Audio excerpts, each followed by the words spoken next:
ಈಗ ಬೆಂಗಳೂರಿನ ಇತರ ಸುದ್ದಿಗಳನ್ನ ಫಟಾಫಟ್ ಅಂತ ನೋಡೋಣ ಜಸ್ಟ್ 5ನಲ್ಲಿ. ಟ್ರಾಫಿಕ್ ಜಾಮ್ನಿಂದಾಗಿ ನೀಟ್ ಪರೀಕ್ಷಾರ್ಥಿಗಳಿಗೆ ಸಮಸ್ಯೆಯಾಗಿತ್ತು. ಕೆಲ ವಿದ್ಯಾರ್ಥಿಗಳು ಪರೀಕ್ಷೆಯಿಂದ ವಂಚಿತರಾಗಿದ್ರು ಅನ್ನೋ ಆರೋಪ ಕೇಳಿ ಬಂದಿತ್ತು. ಈ ಸಂಬಂಧ ವಿದ್ಯಾರ್ಥಿನಿಯ ಹೆಜ್ಜೆ ಜಾಡು ಹಿಡಿದ ಪೊಲೀಸರು ಫ್ಯಾಕ್ಟ್ ಚೆಕ್ ಮಾಡಿದ್ದಾರೆ.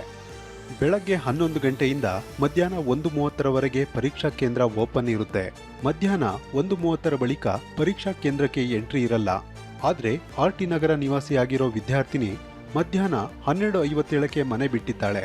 ಮಧ್ಯಾಹ್ನ 1:33ಕ್ಕೆ ಪರೀಕ್ಷಾ ಕೇಂದ್ರಕ್ಕೆ ಬಂದಿದ್ದಾಳೆ. ಪರೀಕ್ಷಾ ಕೇಂದ್ರಕ್ಕೆ ಶಾರ್ಟ್ ಕಟ್ ಇದ್ರೂ ಲಾಂಗ್ ರೂಟ್ನಲ್ಲಿ ಪ್ರಯಾಣ ಮಾಡಿದ್ದಾಳೆ. ಅಲ್ಲದೆ ವೀಕೆಂಡ್ನಲ್ಲಿ ಇರುವಂತೆ ಅಂದು ಕೂಡ ಸಾಮಾನ್ಯ ಟ್ರಾಫಿಕ್ ಇತ್ತು ಅಂತಿರೋ ಪೊಲೀಸರು ಸಿಸಿಟಿವಿ ದೃಶ್ಯಾವಳಿ ಆಧರಿಸಿ ಫ್ಯಾಕ್ಟ್ ಚೆಕ್ ಮುಂದಿಟ್ಟಿದ್ದಾರೆ.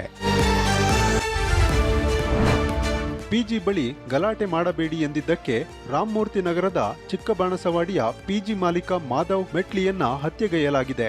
ನಿನ್ನೆ ಸಂಜೆ 6:30ರ ಹೊತ್ತಲ್ಲಿ ರಾಕೇಶ್ ಹಾಗೂ ಡಾನ್ ಬ್ರೈಟ್ಸನ್ ಬೆಲ್ಟ್ನಿಂದ ಹೊಡೆದು ಮಾಧವನನ್ನ ಕೊಂದಿದ್ದಾರೆ. ಪಿಜಿ ಬಳಿಯೇ ಕುಡಿದು ರಂಪಾಟ ಮಾಡೋದನ್ನ ಪ್ರಶ್ನಿಸಿದ್ದಕ್ಕೆ ಹೆಲ್ಮೆಟ್ ಬ್ಯಾಟ್ನಿಂದ ಹೊಡೆದು ಪತ್ನಿ ಕಣ್ಣೆದುರೇ ಕೊಂದಿದ್ದಾರೆ. ಪೊಲೀಸರು ಇಬ್ಬರನ್ನೂ ಬಂಧಿಸಿದ್ದಾರೆ.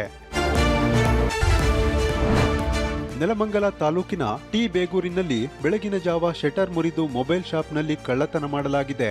ಆರ್ಆರ್ ಟೆಲಿಕಾಂ ಮೊಬೈಲ್ ಅಂಗಡಿಗೆ ಕನ್ನ ಹಾಕಿದ್ದು 7,000 ನಗದು ಹಾಗೂ 2-3 ಮೊಬೈಲ್ ಕದ್ದಿದ್ದಾರೆ.